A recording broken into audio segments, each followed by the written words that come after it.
to just make sure that they can raise money here, money there, or probably present a mirage to the Kenyan people. President William Samoei Ruto copied the bottom-up approach, while he knew very well he did not want to implement a bottom-up approach in the economy.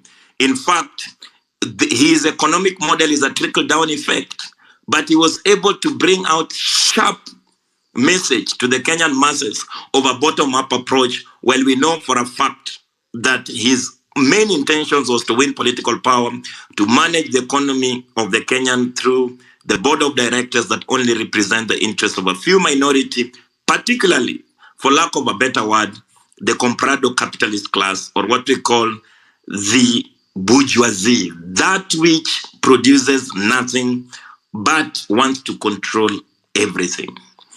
My closing remark is just to remind the Kenyan people that the struggle is a protracted struggle. The only way to rescue the Kenyan national project is to build power from below. So that if Genz takes the presidency and, cheats the Kenyan people, we can rise once in unison to oppose his leadership, reject his dictatorship, and reclaim the power. So the only rescue for the Kenyan masses is to build a popular power from below through their own political initiative. Thank you, and thank you very much. Thank you very much, Comrade Puka, for those insightful remarks. I see there are a couple of requests that I'd like to give a chance to speak. If it's okay, I'll give like 4 people who've been on the waiting. Ward Gilando, you'll be first, and then Tom Boyer, and then Bernard, then SK Sakwa. Those 4 in that order. But before you speak, Ward Gilando, there are a couple of things that have been spoken, which I really think I need to contextualize within the meaning of our conversation today. I mean, Kenya's political crossroads, uncertainty power shifts, and the Kenyans' options. I had KOT and someone else saying that we need to have a unity of purpose on what we want to do. And the unity of purpose would then lead us to identifying the major problem, what the major problem is. And I think someone has adequately proposed that, we need to get something to focus on, and he proposed the dissolution of parliament, and he called parliament the snake or the venom. So in terms of what we really need to do is, I think there's a meeting of minds in terms of focusing the struggle to one common deliverable in terms of what you can then deliver. And, so it's upon us to choose what that commonality would look like. Dissolution of parliament has come up once or twice. I think a speaker before, and of course I am particularly inclined. I've been a party to that for the longest, but again, it's for the Kenyan people to choose what do they need to focus on, so that at least we can then deliver as one complete whole unit. That's the first one. But the second one, I think, which is a good point and an important point, is the need for us to own the narrative. Right now, I think the reason why there is no unity of purpose, or why there's no focus, is because we are playing on all the cards that the administration is handing us. So there is need for us to own the narrative. Whatever we choose in terms of, what needs to be our focus. The third thing that is important for me, and, when Kumbukeni spoke about John Perkins and the Confessions of an Economic Hitman, for those of us who are students of development and African development, we really understand what the issues are, and, what really aches our nation, the nation state in Africa. And of course, Comrade Booker has buttressed it sufficiently with the need for a Pan-Africanist movement of sorts, to help us deal with neocolonialism. And I agree completely with you. My only worry and dilemma is that the current crop of African leadership does not understand that kind of thing. That is too big. For them, they want to play. They want to play on the surface. To explain to them that we need to disrupt capitalism and imperialism. Is to tell them complicated things. These are people who want to release my friend John Waluke from theft. So we must first of all capture state power, and that's why I want to move to the next thing. we must move into capturing state power so that those of us who appreciate what needs to be done for Africa and for Kenya, for example, can then move to that mental space. Otherwise, to tell this current House of Parliament, which Book has appropriately said is a boat parliament, and I agree with you completely, to tell them to think Pan-Africanism if they cannot think about Mrima and Luo and the Rift Valley, I think that's too complex for them. So again, you make some couple proposals which I agree with. A coalition of political parties or collapsing into one big political party that you would then face off these guys in a more structured manner, or however you form it, if people want to come to coalesce, because the organization must be structured, it must be orderly, it must have some form. You cannot go into politics twiddling fingers at the end of the day and hoping that you're going to deal with people who've been here for 60 years in an unorganized manner. We must focus this in a way that we need. And that is why the point that you make, that this is going to be a protracted struggle, which needs sound political party organizing for us to help take over. So I really think that that's what I wanted to see in terms of just helping focus parts of the conversations that have been going on. But Wood Gilando, let's hear you now, and then the three other speakers that I requested to speak. Thanks. Neto, I also think I agree with him on the speaker about the accusation leveled against Gachagua also mirrors the same issues that we are witnessing under the KK regime.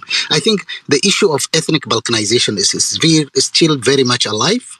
It's unfortunate that the tribal dynamic continue to dominate our national discourse.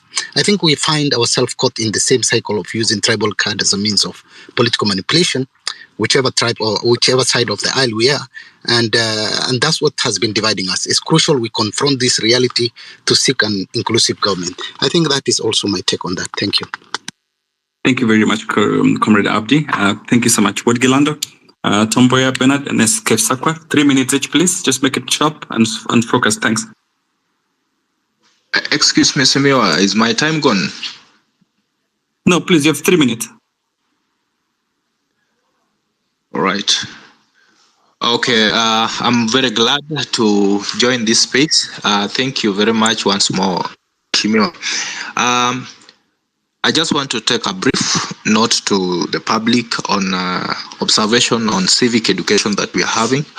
I think it is changing the life and the system of our politics.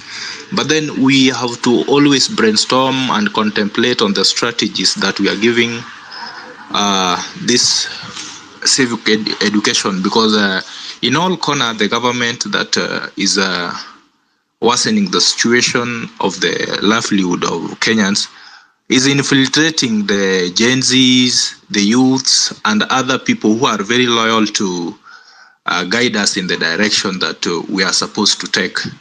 The course of rehabilitating our sovereign powers as a country is becoming messy, since we have spent a lot of time in illusion, making a lot of superstitious strategies on things that are overwhelming, the plans we have to do, the comeback that we have to put in place.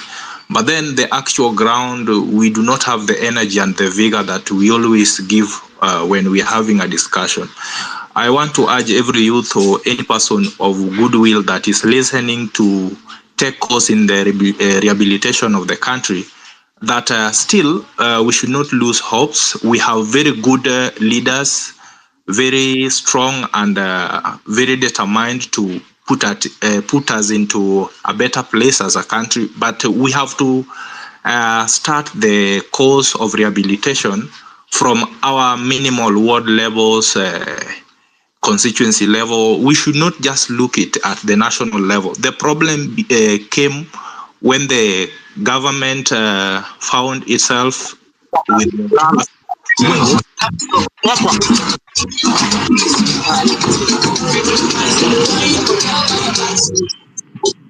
right?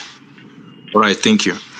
So I'm trying to put it in a way that we have to go back to our constituencies and see the people that we install to represent us at the national level, those that can make a rational decision, those who are independent, high integrity, honest, and determined to work for the public. We do not want to bring people who are not with the business, with the general public, and do not make rational decisions. You have always found that the 70%, as per my assumption, of the judiciary system has found itself as an affiliate of the government. So it is very difficult for the common wananchi to be given justice. So that is where the messy of corruption and bad leadership came, and it is growing, and we are going to be defeated as we stay in illusion. So let's strategize and take plan from the constituency and ward level. That is what is going to take us to a better paradise. Thank you. Thank you very much, Gilando, for your message. And there is still hope. Did we lose Tomboya? If Tomboya is not there, Bernard Mzalendo. Bernard? Can you hear me, Bernard? SK Fomba. Fomba, can you hear me? Bernard, can you hear me? Abdi, can you hear me? Yes, I can hear you. Okay, Mange, do you know the mic? Because Mange, can you speak? Yes, you can hear me? Yes, Mange, please go ahead. Yes, I think mine is an observation, and I want to say thank you for this opportunity and this platform. I want to be very brief. Mine is an observation and a question that I have that has really been disturbing me in regards to, I have seen some parts of this country, and I am not being tribal, I am making an observation. Since the broad-based government was formed, we had the unity of purpose. We were all united against finance bill. We were all united on hashtag Ruto must go and the presidency. And we lost it when the former prime minister presented himself as the solution. And you can remember from that, there was a serious uproar. We got actually to serious tribal dissension for people on social media. And I have seen that continue. And in my own opinion, I hold it now that actually, because there are some people who feel like we who voted for this government and are now tired, those ones who never voted for this government but are there inside feel they are superior and feel like it is time for those who voted for this government to be punished.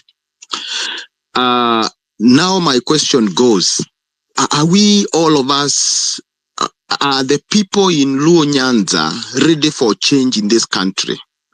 Are they ready to depart from the tyranny of Mtuetu? I work as an agronomist who moves around, and I have been a person who has moved in several regions so far. And because I'm also a ground mobilizer, and I've been doing a lot of civic education on agricultural related bills, since that is my area, I have noted that there is a lot of departure from many people in Eastern, in Central. There is a lot of departure from this government, and it is real. But now I am worried about our brothers in Coast, about our brothers in Western, about our brothers in Luo Nyanza. I would need somebody to tell me whether they are on this boat, because they seem like they are celebrating the agony this country is going. There is a lot of heroism and it seems like they are okay when they were able to get some of those cabinet secretary positions and all that. And I wonder whether before we got to unity of purpose of one agenda that we are pushing, are we united for that cause, or we are fighting a losing battle with a section of people in the country. And when I say that, I am not pessimistic. I am saying that because if it is change, it needs to be from all corners. I am for great change. I am for change. That's why I'm sacrificing my life to do civic education. But are we having people who are doing serious civic education to redeem our brothers in those other areas? Now, Baba today has sanitized Adani. Is it now sanitized in Luo, Nyanza and Western? Is the anger, has it increased or decreased? Honestly speaking, I think I would want somebody to help us understand that. And number two, I think if we are all together, then we can push for Ruto must go. We can push for dissolve this parliament. Because on the other hand, assume this parliament is dissolved and we have fresh parliament from the side that feel that we need change. And we have the old people parliamentarians go back from the other side who feel that it is their people cannot leave parliament. So we still are going to have a dissolved parliament, yes, with new parliamentarians, but with maybe half of it of influential who are used to be used as puppets by the executive. So I think we need to have a holistic and a wholesome approach from every angle of this country. Our country is made up of more than 42 tribes. So we should have every tribe represented by majority.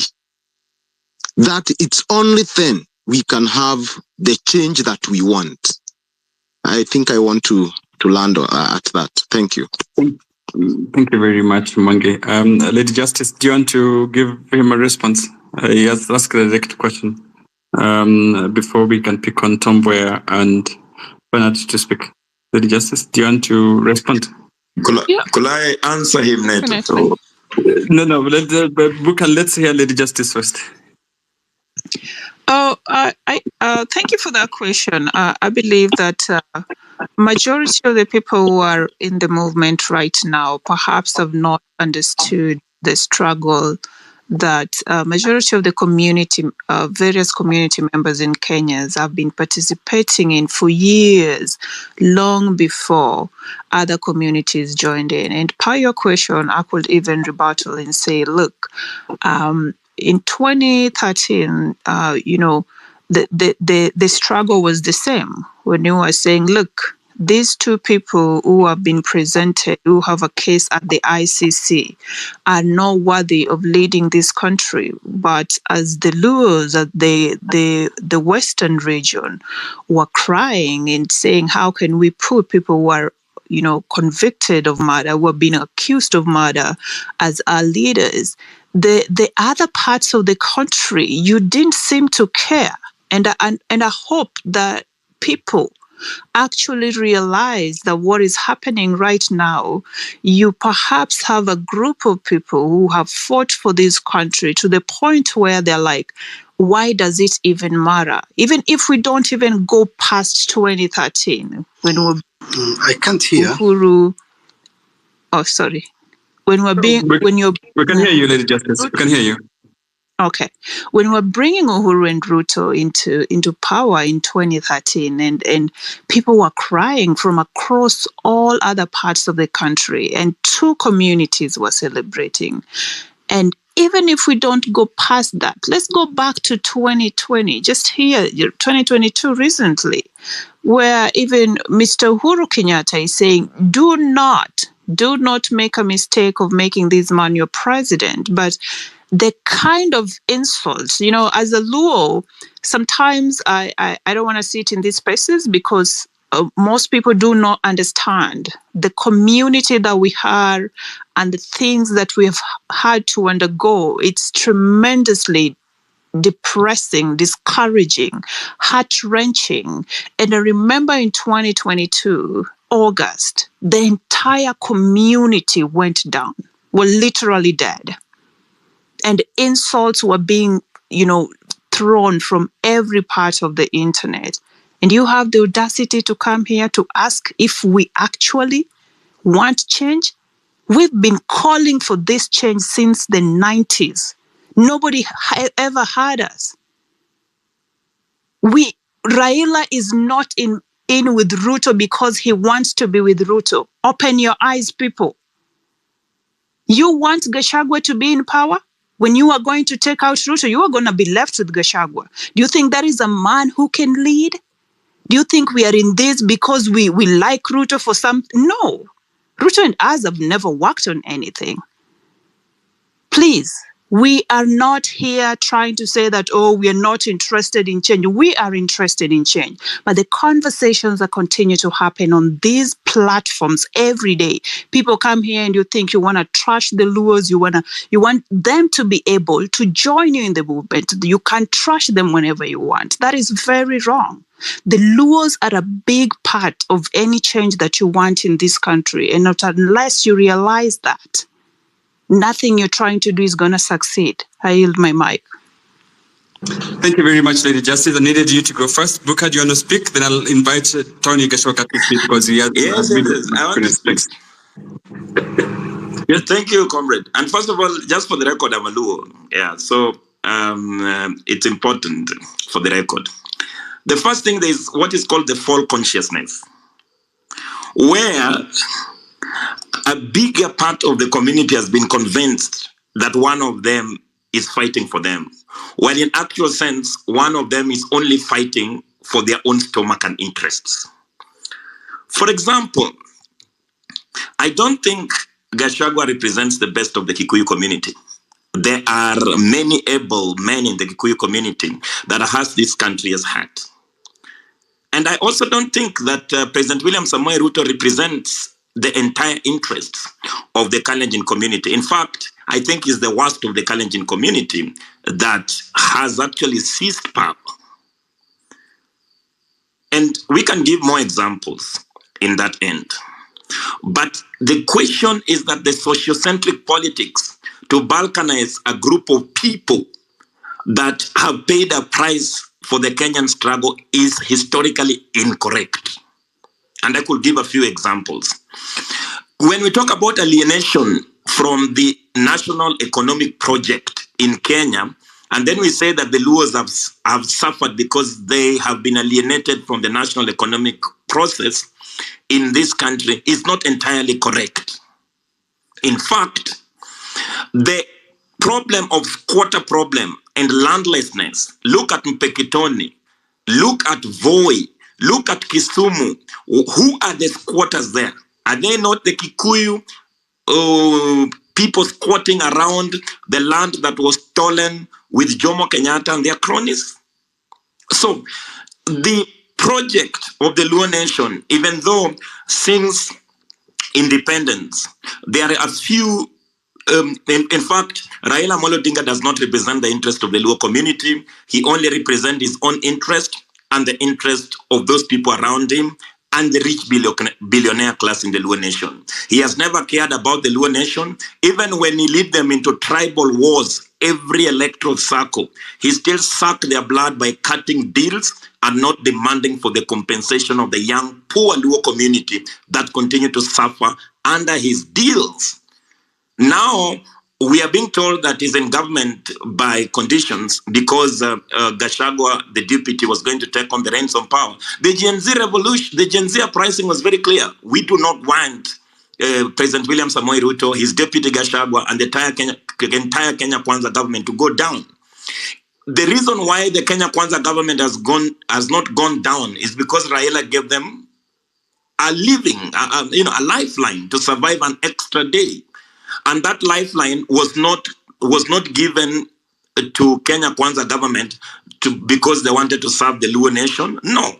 Raila wanted the AU position. He wanted positions of privileges. He's one of the billionaires in these countries. He's an imperialist stooge just like Ruto.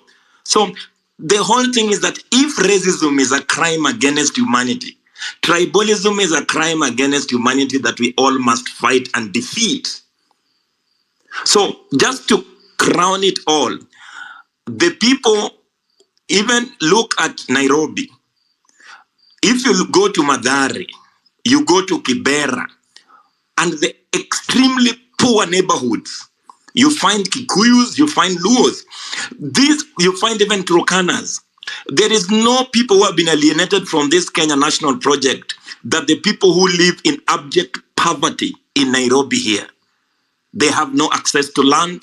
They have no access to clean drinking water. No, they have no access to bury their people in dignity. They have no access to medicine. So all this tribal connotation around mobilization and trying to say that one community has paid a bigger price in the Kenyan historical struggle. We know that Jaramogi Oginga Odinga was a nice man.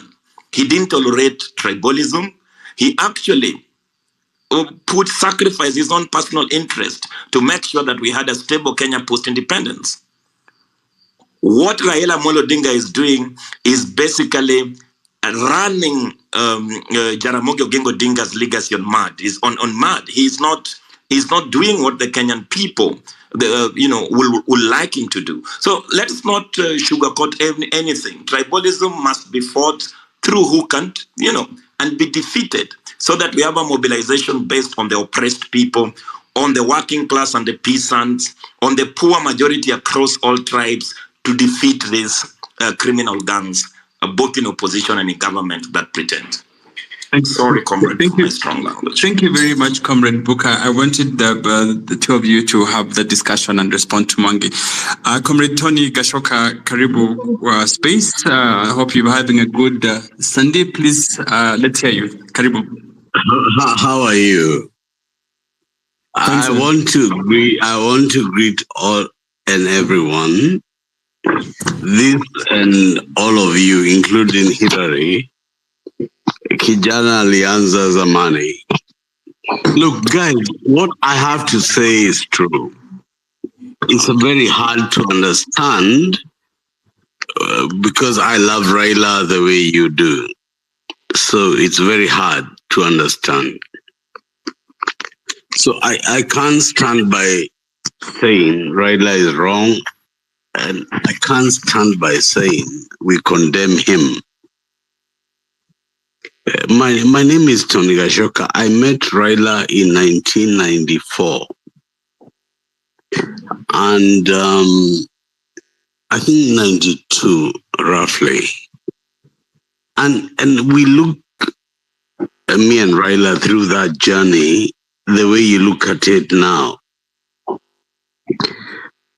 I was 30 years younger.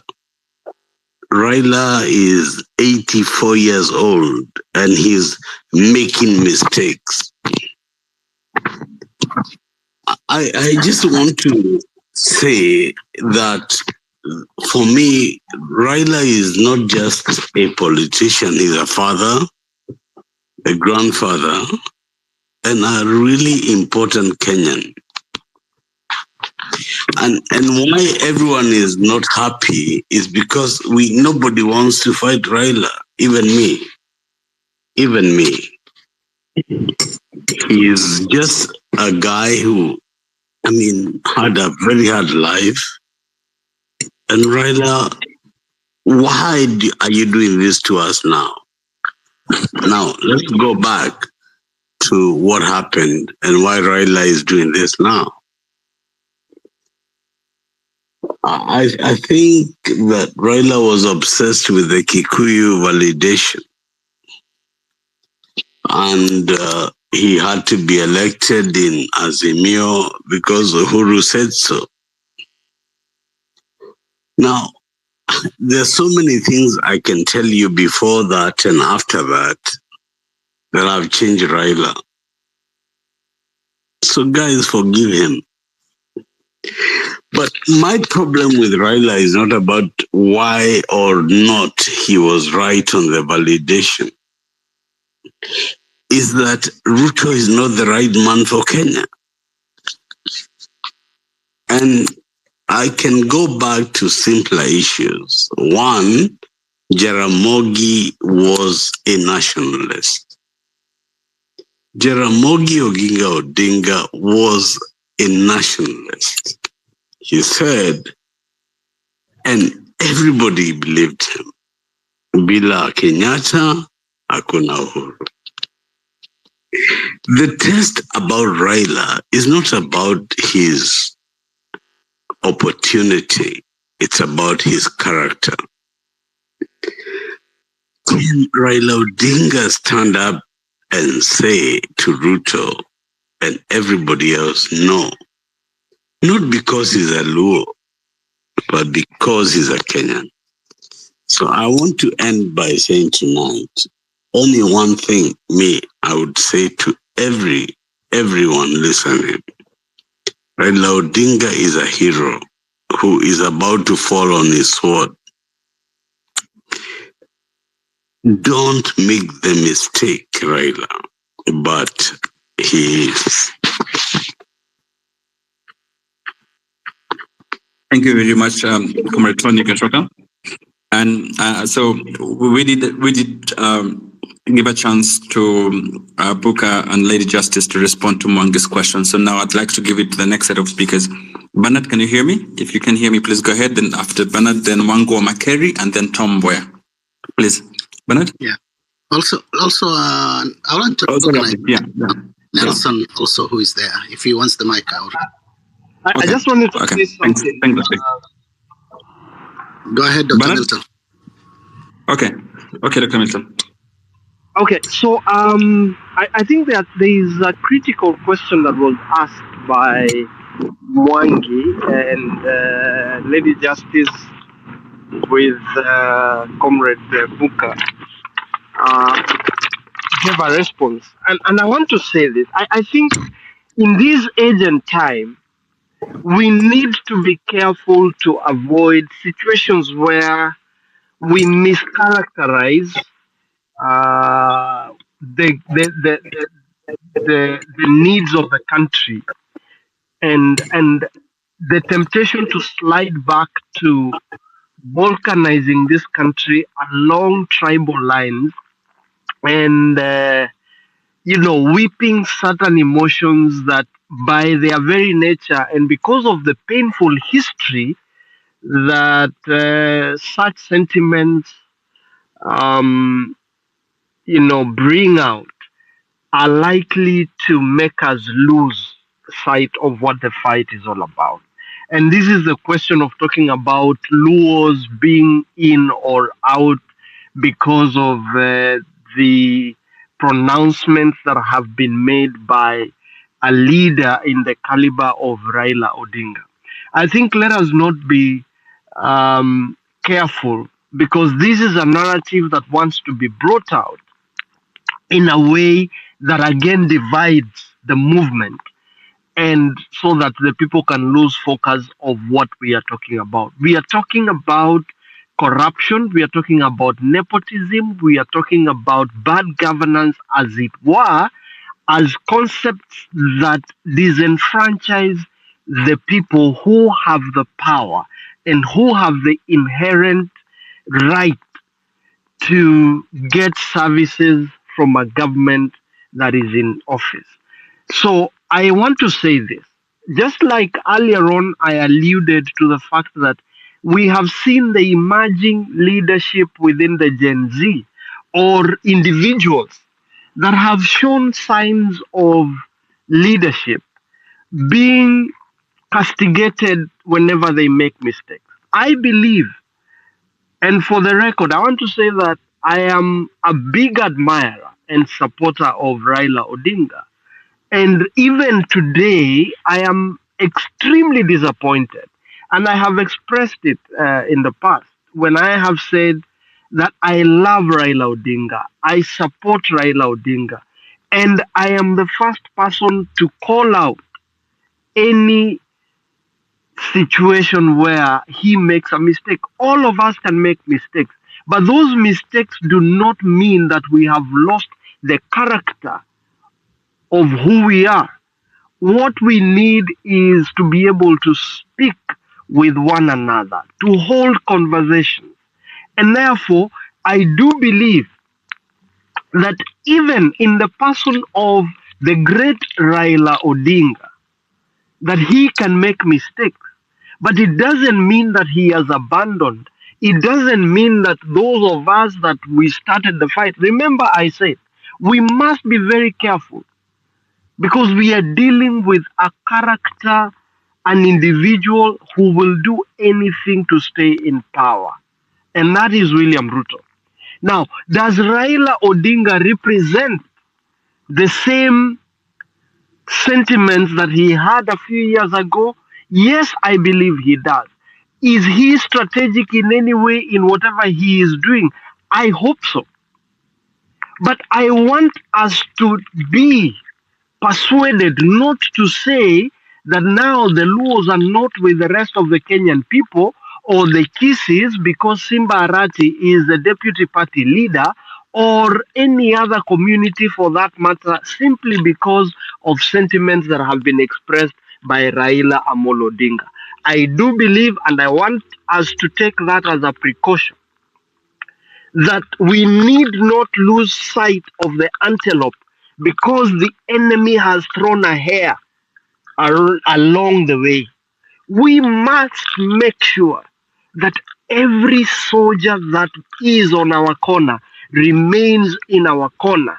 And when they become errant for one reason or the other, explicable or otherwise, we are able to bring them back to order.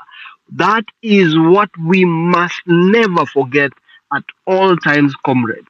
And our unity is what will make us succeed. It is our togetherness. It is our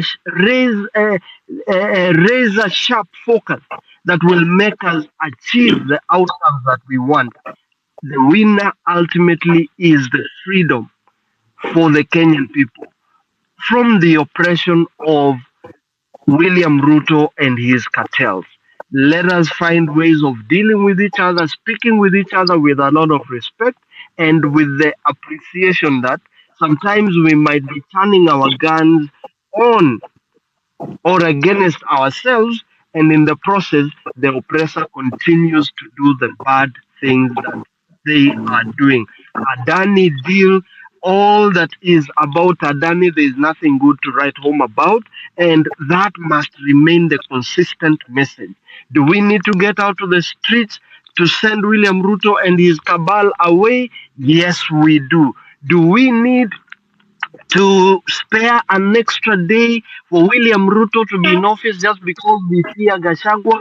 Absolutely not. We must maintain that everybody, this kakistocracy has to go, and they must go as late as yesterday. And if they are to go, we must remain united. We must focus. We must focus.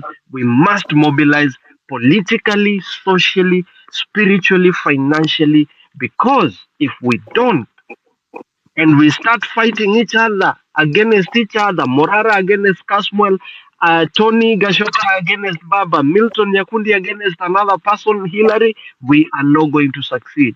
We must whip ourselves together, and I will play that role as much as I can. We have one enemy. Comrade. Thank you very much. Thank you very much, Dr. Milton, for refocusing the conversation. I mean, for a split second, I was worried that it was going to digress into name calling and stuff like that. But I think Mwangi did ask a legitimate question, which we needed to give a legitimate response. And I think that has already been sufficiently canvassed. So let's move on to the topic for the day, which is Kenya's political crossroads, uncertainty, power shifts, and Kenya's option. Tomboya, I've given you the mic a couple of times. I hope you can take the mic now. Tomboya, Bernard, and G-Disc. And what's G-Desk, whatever G-Desk is, if I hope I pronounce it correctly. Tomboya, you have the mic?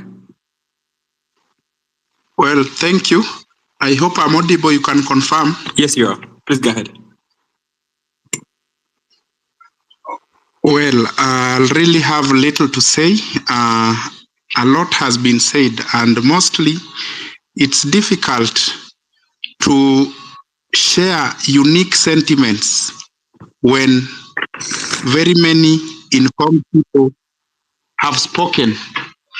But to be precise, I just want to reiterate that we only have one option, which is to make sure that we win by the only tool we have. It is always said that power to the people. The people's power for the first time made a sitting president to say in public that, you know what, I concede. This is only going to be possible when we get back to the streets. That's what I believe. And therefore, every other thing that we do should be aimed at making Kenyans more angrier, especially the people who live in Nairobi. If we focus on that, then we are going to get Ruto home.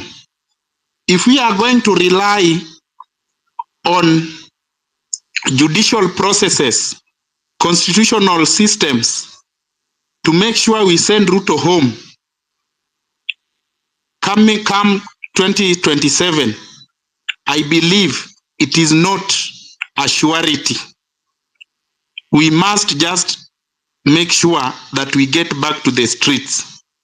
That is only what I had to say. And for a fact, in my personal spaces, I keep making Kenyans aware of what is happening. And I keep telling them that we are getting Ruto out of office soon before 2027. Therefore, as calls has been made, I also encourage Kenyans. I know most of us listening are not in Nairobi.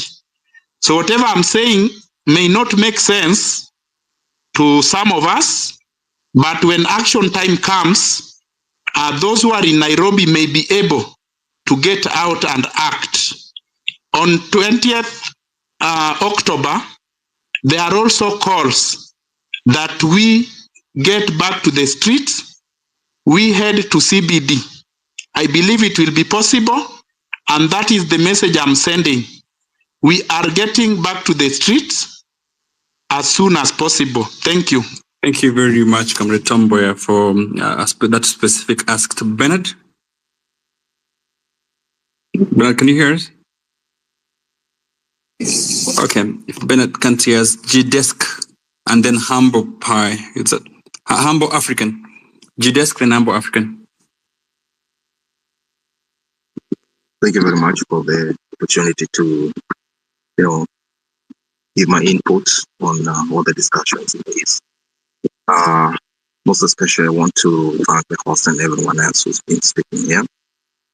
I do not have much to say, but just a couple of things. One, I believe that we are only a small group of us. I think when I look at the people who are in here and the listenership is about 300 people, I choose to refuse that the solution of Kenya is held by the people who are here and the people who are listening. We are a population of about 50 million people. I therefore also want to say the people we've seen in the headlines talk about Kasmuel, talk about Morara. I equally choose to believe the solutions of Kenya is not with those people. Kenya's solution with so many people who are not anywhere in the limelight. As we make these discussions, we need to ask ourselves, are we offering solutions to the existing problems? Because we need strategies, and the strategies might not even come from us. Number two, when we look at the leadership as it is right now that has failed this country, we need to ask ourselves who will make things right. Is it the few of us who are listening? Where are they coming from? What is the definition of a leader we want in terms of age? And I talk about in terms of age because I believe we need mature leadership. And whether you believe it or not, or whether you want to agree with me or not, maturity comes with age. I choose to tell you, and I want you to note this, and we can discuss about it, not now, maybe later.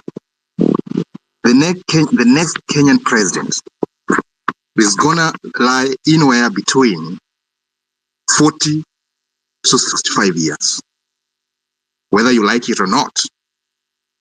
We are not a few people, but we can talk much.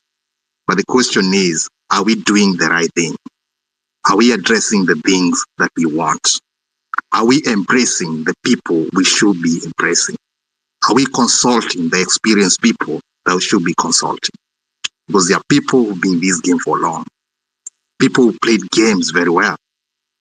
The people who have lost along the way. I want to give you an example of one Kenneth Matiba. Kenneth Matiba put in a big fight. He paid a pricey price, including his own health.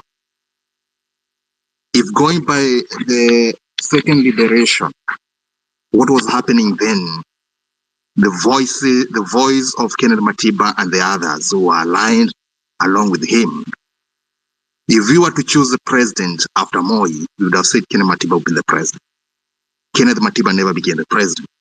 In fact, the person who became the president after Moi was one Mwai Kibaki, a person who in his own words said that imagining to remove KANU from power was equivalent to cutting a muhumo tree with a razor. So what am I talking about? I am asking ourselves to be focused. I'm asking ourselves to engage and consult with the people who can add relevance to this movement. I'm saying so because I don't want to mention people who I believe, to suggest people who I believe could steer this revolution. But I continue to say there is the stone that was rejected by the builder became the cornerstone. I don't want to suggest people to spearhead this movement. I just want to say we need to listen, we need to embrace. So many there are people. I also want to say when people come on board, let's listen to them. I've been in a discussion where Mother Karua, for example, was insulted, highly insulted. And I asked myself, is this the movement we want to be in? Now, I've also seen other suggestions that have been told. There is a bill in Parliament that I think says there will be an extension of the life of Parliament, of the presidency. Where is the relevance in this? I've heard people say Ruto should dissolve the Parliament. But I ask myself, does the Constitution envisage does the Constitution give the president the power to dissolve the Parliament? Which Constitution are we interpreting? Are we interpreting the whole Constitution or are we interpreting the current Constitution? Because I believe when we gave ourselves the 2010 Constitution, we sought to give the autonomy of Parliament. I mean, to make it independent from the executive and so on. So these are so many other questions I can ask, but what I want to say is let us focus. Let us not say the laws have been balkanized by who. Let's focus on Ruto must go. Let's make use of what opportunities and leverage on them that are there. For example, the ouster of Gachagua. It is one thing that we all need to celebrate. Why? Because it weakens Ruto's regime. It makes it untenable for him to sustain the leadership, the governance of this country. Whether Gachagua lives today or his stay is sustained by the Senate next week or the court thereafter. The truth remains, the two cannot boil from the same pot. It is a weak government. It has been weakened from within, and we need to take advantage of these opportunities. Thank you very much. Thank you very much. Rhoda, you're going to speak next, but before I give you the chance to speak, because then the rest have spoken before, there are a couple of things that I need to help GDSK understand. The number one, yes, whereas the current constitution does not anticipate that the president can dissolve parliament, Is there a constitutional provision under Article 261 that says if Parliament fails to enact certain legislation within the anticipated time, in this case, the 2/3 gender rule, Parliament already, there's a decree for the dissolution of Parliament that was already given by the Chief Justice Emeritus, Chief Justice Maraga. Under that particular decree is still alive. So yes, it's possible for the president to dissolve Parliament. So I just wanted to keep that there. It's not that we're asking the president of his own motion, suo moto, to dissolve Parliament. No, we're telling him there is already a decree that was as a result of Parliament failing to do its job on the 2/3 legislation, and therefore it should be dissolving Parliament. That's the first thing I wanted to say. The second thing which you said, I mean, I'm just taking it to respond to you because some of the things that you said were really moot points that I really think need to be cleared. The second thing that you said, which I really think that let's own up. I am in my 40s, so I really like the fact that you say that the next person who's going to be president of Kenya is between 40 and 65 years. I don't think we should care much about what would be the age frame of who becomes the next president of Kenya. Kenya right now has a huge youth bulge. You know, the number of young Kenyans below 35 years are huge. There are many. I mean, they're 3/4 of the country. So I really think that in terms of letting leadership accord, whatever leadership is going to accord, let it fall there. But to say that leadership comes with maturity, a country like Sweden, the median age of the ministers is 31.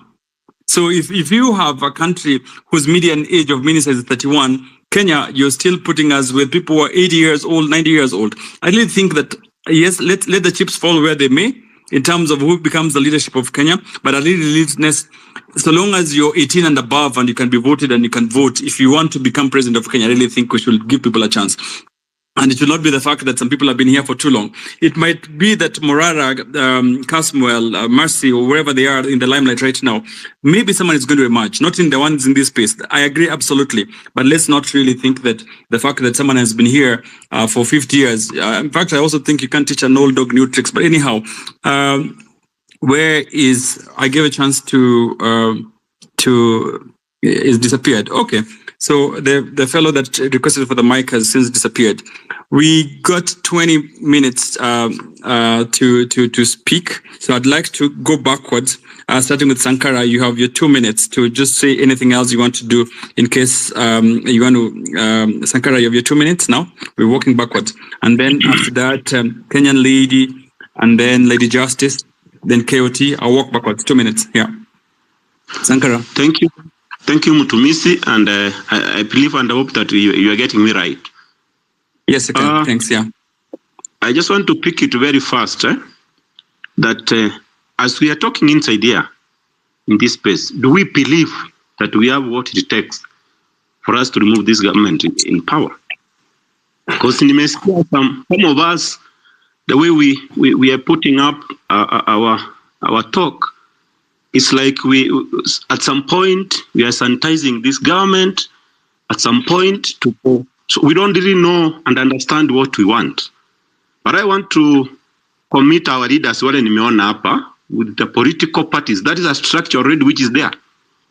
Can we build on that? Can we build on that structure? Then we see what is the end game of what we want. And our end game is to do away with this government. 2027, we will not have a country. If we are waiting for that. Then we move to the point of having timelines. NATO, Italy, and other co-hosts. Kindly, can we have that, even if it's on the background? Let's have a team which can draft something which, when next we are meeting, we are having a timeline that by this time, this is what we are supposed to do, guys. And is it possible that all of us, we can mobilize 30 million? Me, I've been talking about 30 million Kenyans to Kingia kwa streets this water. Do you want to tell me this narcissist can wait for us in State House? No, he can't. And they saw that symbol. This parliamentarian, they can't wait for us. So let's not continue talking without having those timelines. Yeah? Like the last when we marched to Parliament and did what was supposed to be done, because there were those timelines, and they were worked upon. So I'm calling for that when we are meeting next, let's have something yenye mumeka chini, mumeweka pamoja. Some of us were in the village, but when we were called in Nairobi, we traveled. I traveled from Nyamira County and I was in Nairobi. When we went to the airport, when we went to Nane tulikuwa the streets, because we want to change this country and change it to the better. And kindly allow me to say this. I'm really certain that there are guys here, when we talk some individuals, you become agitated. Why? Raila is a public figure. When we talk about Raila, why are you becoming agitated? When we talk about Karonzo, when we talk about Neto is a public figure. If I come here and start asking questions, why are you getting agitated, honestly? And then we want to bring some funny stories when we were having a very clear and focused talk. Kindly next time, if you don't have anything to say, don't bring it here. Let's be very clear on this. Mambo ya kwanza kutuambia, yeah, it's not good. Honestly, Neto, I'm really, that is one of the lowest point in Imeskia in this talk since to answer the several hours to make up. And there's some ukiangalia is a click of some speakers.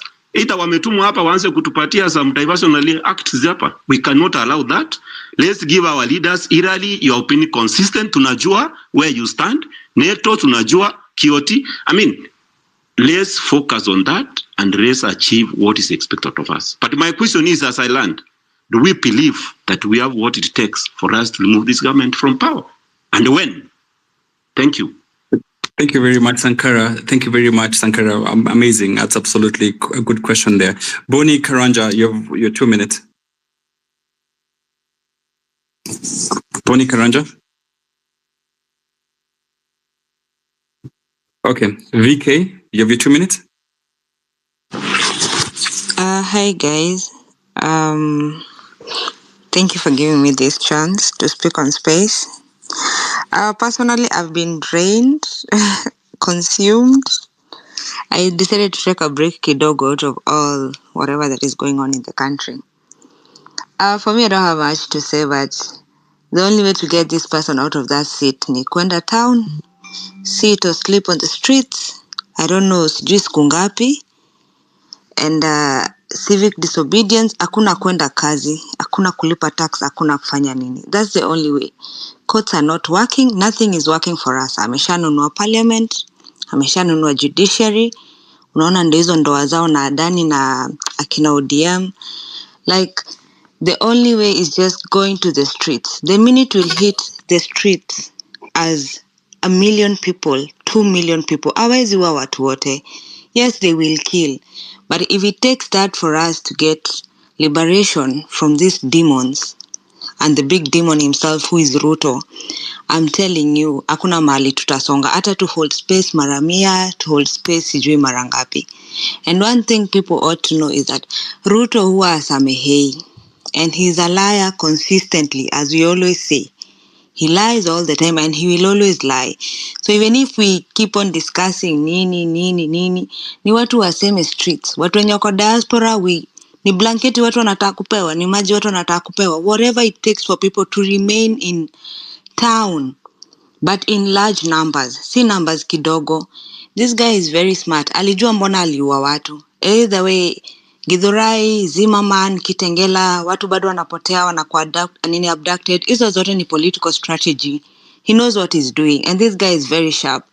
So the only way is people showing up. Ni watu watoke. Maushago kila mahali na kila mahali. Watu washuke Nairobi. 1 million plus. That's the only way this person will go. Kama ni kuingia hiyo town watu wachome parliament. Kwenda hivyo kaa kuna chomo kila mahali until that guy steps down. But kuongea kila siku, I don't think we are moving in any direction. That's all I have to say. Thank you so much. Thank you, VK. Valid comments there. Thank you very much. We will make progress as a country. Kenyan lady in Germany, or Kenyan lady, your last 2 minutes.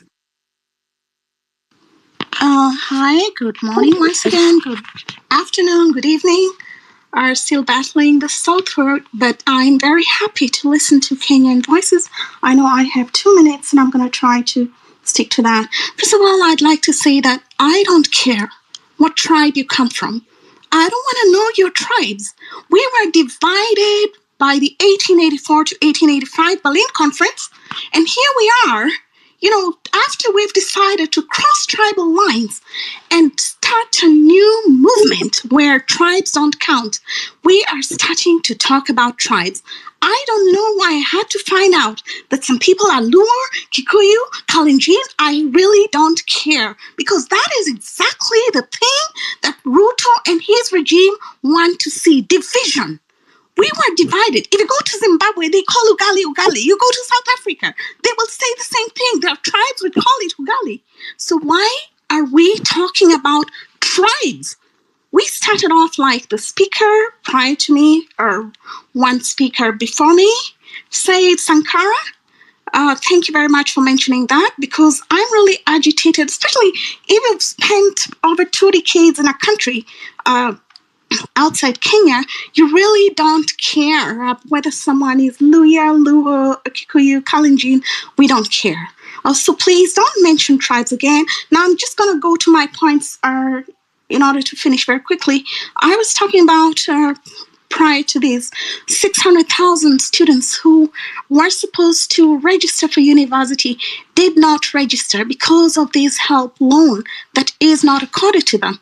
So I want to see representatives from each of these 600,000 families on this great day, on the 20th of October. I'd like to see them on the streets. We need 600,000 people. We need those 10,000 people who need dialysis on the streets, 10,000 daily, 10,000 daily. It's not 10,000 per week. So we need 10,000 people on the streets. So we need about approximately together 610,000 people. If you talk about Nairobi, it has a population of over 4 million. But if you go to Berlin, the streets, and I live right at the center of it, the streets are empty. The population is the same. They're totally empty because people are working. They have jobs. You don't see them at all during the day. You don't see them. So we need a population of about 100,000. We don't need 1 million even. Because the Maandamano that just occurred, there were less than 500,000 people who took part in those Maandamanos countrywide. But still, it caused a great effect. So please, let us start focusing on matters that count and not stop talking about the tribes. Who cares? Who cares if you're Luo? And Raila Odinga, how has he made his money? Jaramogi Oginga Odinga taught him. The only thing he bequeathed upon him, honestly, is the handshake. Because Jaramogi Oginga Odinga earned his money through the handshake with Kenyatta. And now his son is doing the same thing with each and every regime. So please stop talking about Raila Odinga, because people have lost their lives because of him. So please, let us start on a new, let us look forward and let us start this movement once again, because if there's anything this space achieved, it's the unity. Thank you very much, Hillary, for according me the chance to speak. And let us continue. Thank you very much, KOT. I'm following you now back. And I appreciate all of you. Been a pleasure. Thank you. Thank you. Yes, Abdi. Yes, Abdi. I think we need to take a critical look at how we channel our energy and frustrations into a more productive outcome. I think while rage and strict actions have place in the drawing attention to the cause, I think we must also recognize that sustainable change requires more of a strategic planning beyond the street. And as you said, I think we need to think about creating a space where we can address all this and incorporate all means of organizing, including, you see a lot of legal challenges, community mobilization, forming coalitions that we can also form coalitions that can influence policy and leadership council. These are the most important thing, and I think we need to go to have solution towards this direction. I think the key is not about just expressing rage, but directing that passion into building a structure that can change the system from within and without.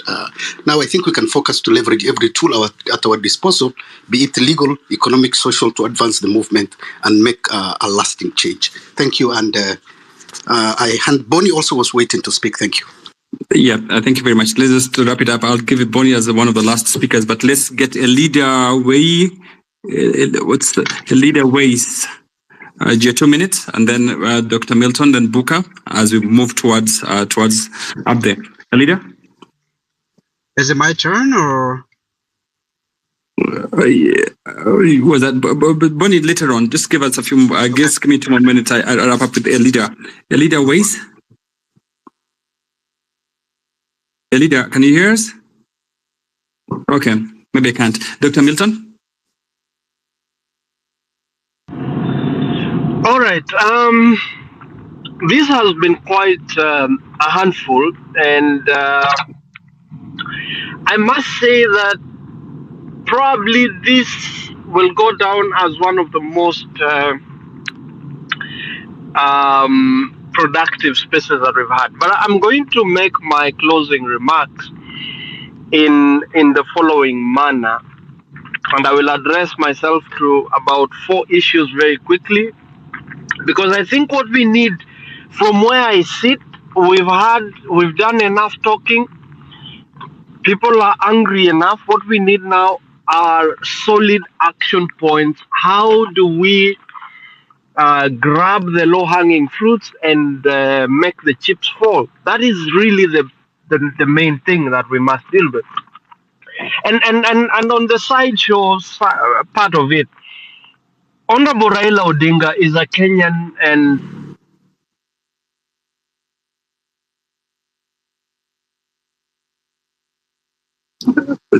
to use it however he deems fit.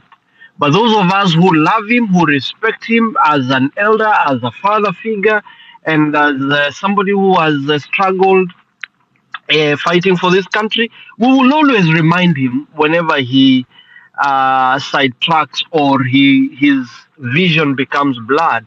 That is indeed the essence of being a good friend or being a leader, that you have to tell the king when he's naked. And on this issue of the Adanis, his remarks don't sit well with the revolutionaries, and we will be able to, call it out when we have the opportunity to do so. One, unity of purpose is a priority.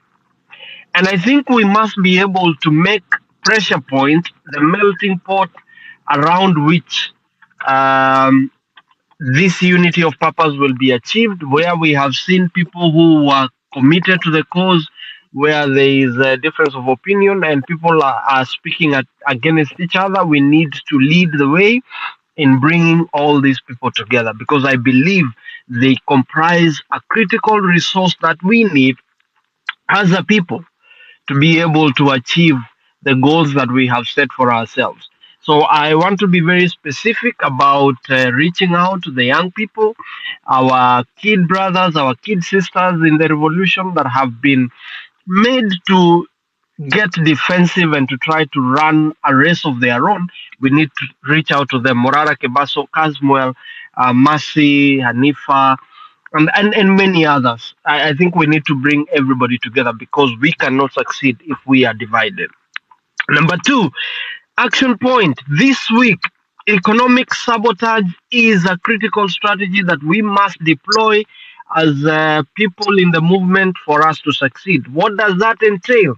1, civil disobedience. We need to, people, like I said, our children have no business going to school, attending a CBC, being in university when a funding model has been introduced that makes it impossible for them to do anything, number 1. Number 2, when there is no guarantee of placement in terms of employment and opportunities for them to exercise or apply the skills they acquire.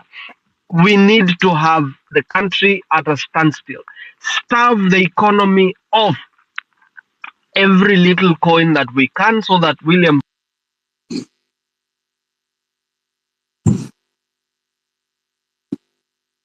every time you pay hospital bills, every time, and I'm not saying that we let our people die, but I am saying that we exercise our discretion in such a way that it will starve William Ruto. Those of you who understand the concept of minimum necessary, let us be able to do that.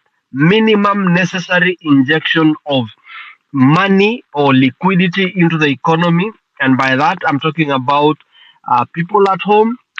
If children don't need to go to school, don't pay school fees. Because when you pay school fees, you become an enabler of.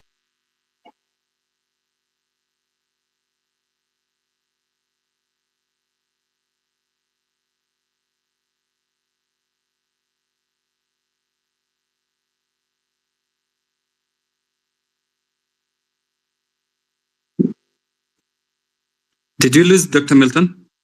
Yeah, I think we lose him. Yeah. Okay. Okay, Keegan, let's hear you. Keegan, 2 minutes. Yes. 1 second. Okay, team, are we live? Yes. Yeah. Okay. Thank you. Thank you so much, Hillary, and your co-host Neto. It's a pleasure being here, and also the second co-host. It's a pleasure being here. And I think I am late to the party, so I would not want to say much. But what I would want to comment on is based on the topic that has been put there, okay, the headline, and then, of course, what I have heard. So as for uncertainty, let me let you know that there is no power shift, neither is there uncertainty. That, take it to the bank. Number two, for those issues that we seem to be facing right now, let me assure you that they will be fixed. And number three, I have heard about Raila. Let me tell you something. Raila was once quoted by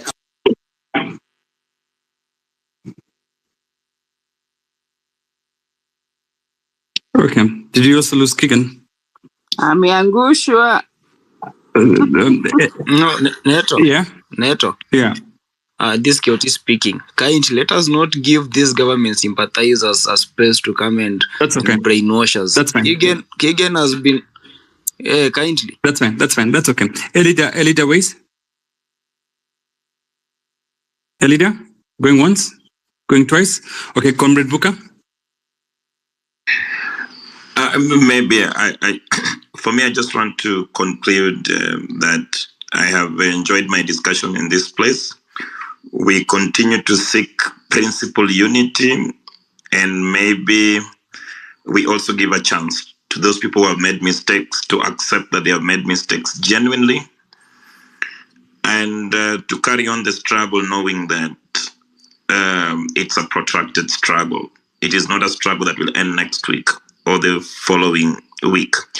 But we should not also shy away from having a battle of ideas in our own spaces, especially to try and sharpen ourselves.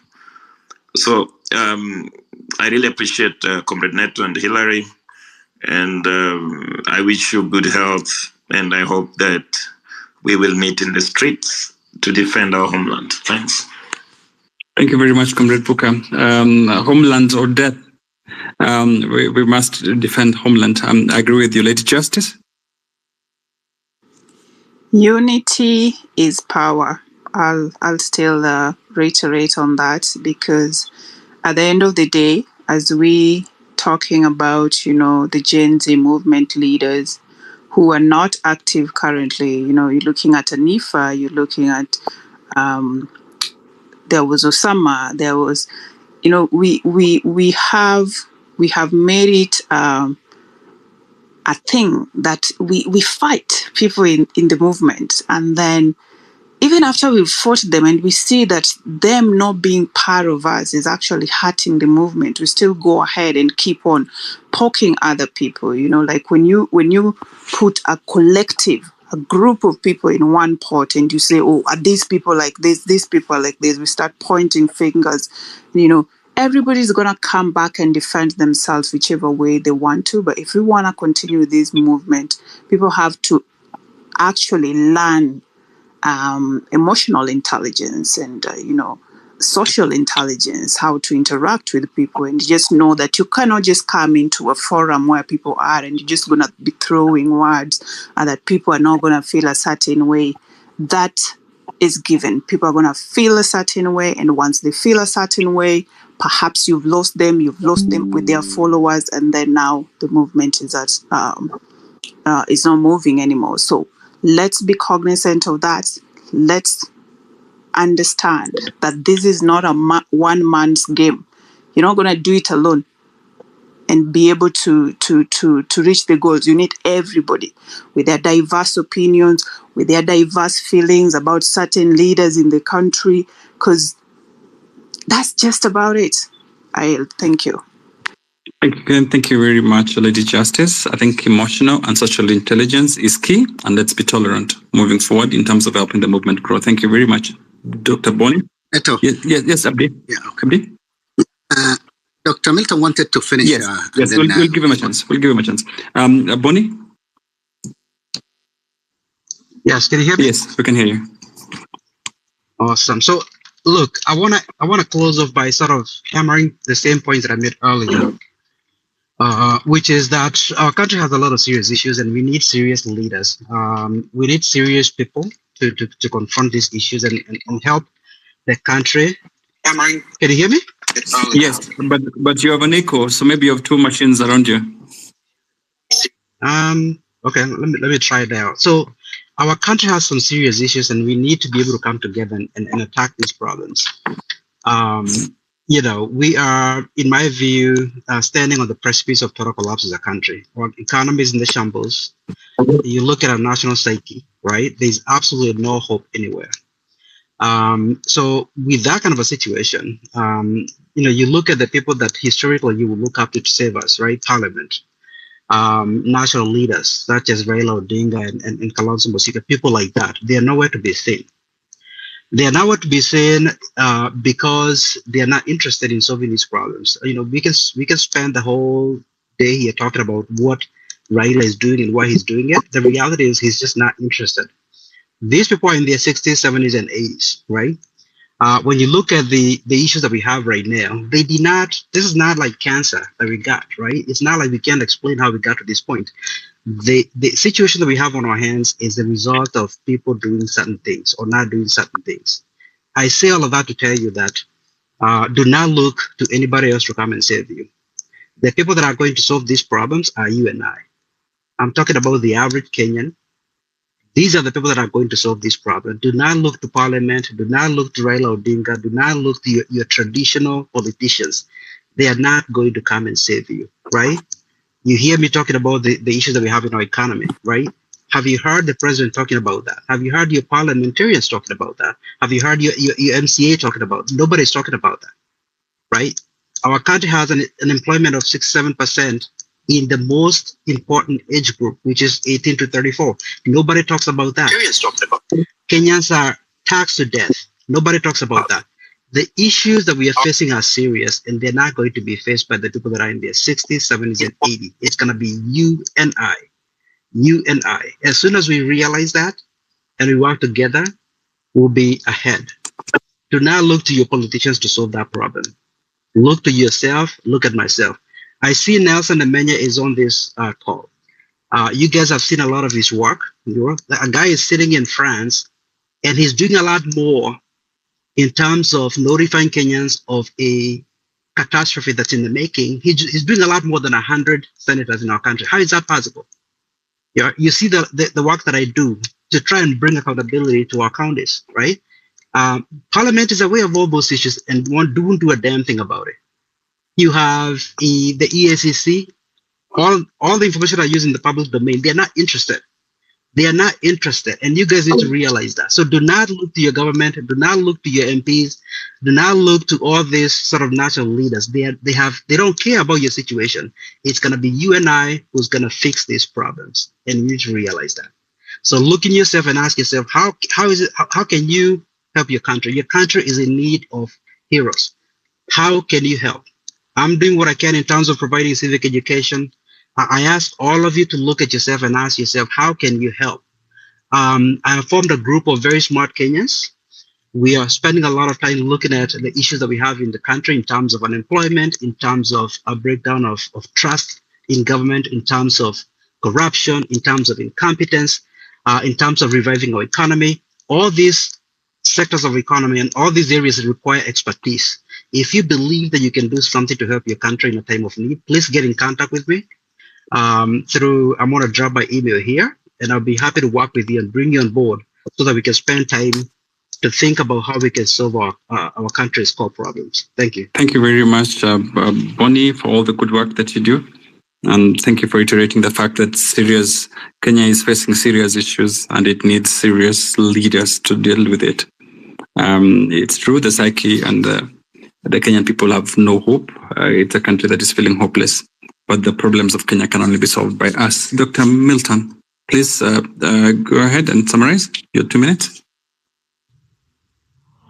Okay, so thank you. I was just saying that we need, in terms of moving forward, what we need to do is economic sabotage strategies. Like I said, let us do the minimum necessary spending. That is in terms of food, in terms of making sure that our people are taken care of in case they fall sick. For the people in diaspora, if you look at the CBK numbers, Central Bank of Kenya, you realize that you're sending home up to 30 billion shillings a month. If we are able to reduce that and the taxes that come with it, you're sending money for your kin to pay rent, to eat, and to do everything. If we can minimize that, we will get this country, the government, on its knees.